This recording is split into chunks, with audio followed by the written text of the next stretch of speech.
बड़ी बात आप कह रहे हो। और चलिए अब अमेरिका के ही बारे में अब कुछ चर्चा कर ली जाए। संदीप रहिए मेरे साथ। जब दुनिया के बड़े बड़े एक्सपर्ट्स अब ये मान रहे हैं कि भारत के प्रचंड प्रहार से पाकिस्तान घुटने टेकने पर मजबूर हो गया, तब अमेरिका के राष्ट्रपति डोनाल्ड ट्रंप अपने मुंह मियां मिट्ठू बन रहे हैं कि भारत और पाकिस्तान के बीच जो संघर्ष हो रहा था उस संघर्ष का विराम उन्होंने करवाया, जो सच नहीं है। डोनाल्ड ट्रंप के इस दावे को भारत के विदेश मंत्रालय ने सिरे से खारिज कर दिया है। व्यापार को हथियार बनाकर भारत पाकिस्तान को युद्ध विराम करने के लिए मजबूर किया, ऐसा दावा किया डोनाल्ड ट्रंप ने। सऊदी अरब के दौरे पर ट्रंप ने ऐसा कहा था।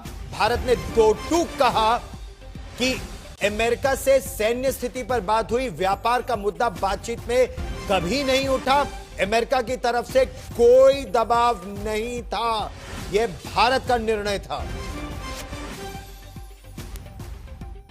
From the time of Operation Sindoor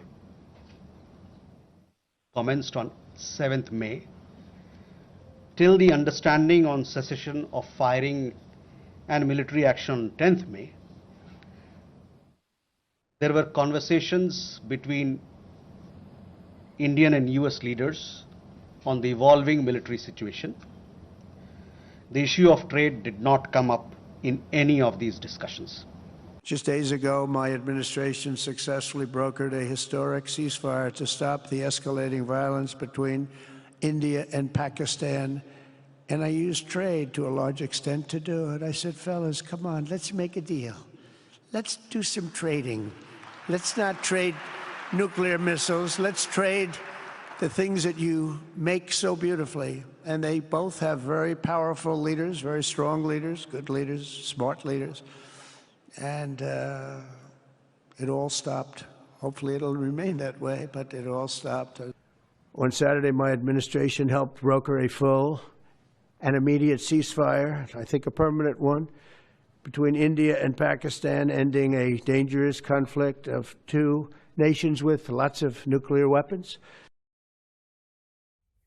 विभूति झा पूर्व रिपब्लिकन कैंडिडेट हैं, न्यूयॉर्क से हमारे साथ जुड़ रहे हैं। विभूति झा, किस तरह की अनर्गल बातें कर रहे हैं डोनाल्ड ट्रंप, क्योंकि विदेश मंत्रालय ने तो कह दिया कोई मध्यस्थता भारत ने नहीं मांगी ना सुनी।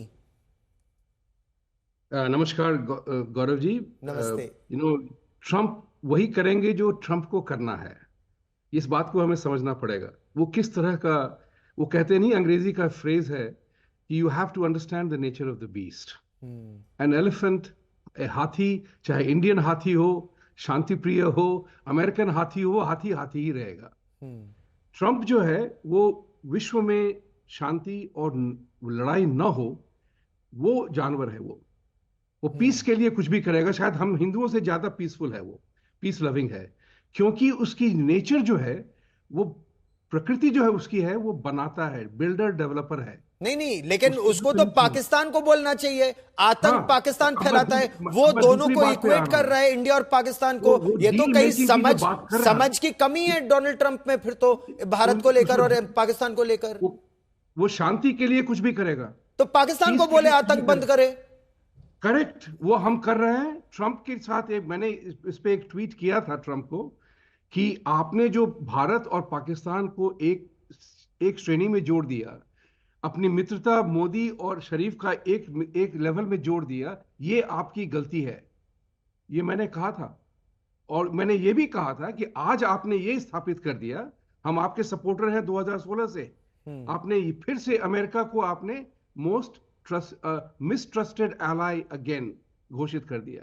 जब मैं इंडिया में था अमेरिकन एक्सप्रेस बैंक के साथ, तो हम जब किसी क्लाइंट के पास जाते थे तो वहां हमेशा एक बात होती थी कि अगर अमेरिकन बैंक आपसे बात करने आया है, यानी कि हम अच्छा कर रहे हैं, और सबसे पहले छाता यही ले जाएंगे अगर वो आपसे आपकी अवस्था में कुछ गड़बड़ हो तो ये जो है अमेरिका का जो अनरिलायबल एलाई का जो सिक्का है ना, वो बहुत ही जरूरी था। वो स्थापित हो गया फिर से। ट्रंप ने डील में, उसने कल उन्होंने कल सऊदी अरेबिया में कहा था, किसी ने नोटिस किया न किया? नहीं, मैंने सबने नोटिस किया और बहुत गलत कहा उन्होंने। खास बात ही कर रहा हूं, बहुत मैं गलत खास बात कहा ही कर उन्होंने। रहा हूं। और इस तरह की उन्होंने बातें करके आपने बिल्कुल सही कहा कि भारत में अमेरिका के प्रति जो अविश्वास है वो और बढ़ जाएगा कि अगर इस तरह के दोस्त हैं, नादान दोस्त से तो दाना दुश्मन बेहतर होता है। और ऐसी क्या नादानी डोनाल्ड ट्रंप की, इस पर हम और चर्चा करेंगे। अभी बहुत छोटे से ब्रेक के लिए मुझे रुकना पड़ रहा है। विभूति जी और संदीप मेरे साथ रहिए, हम ये चर्चा और आगे बढ़ाएंगे क्योंकि हमें नादान दोस्त नहीं चाहिए। हम दाना दुश्मन झेल रहे हैं, यहां पर पाकिस्तान भी है, चीन भी है।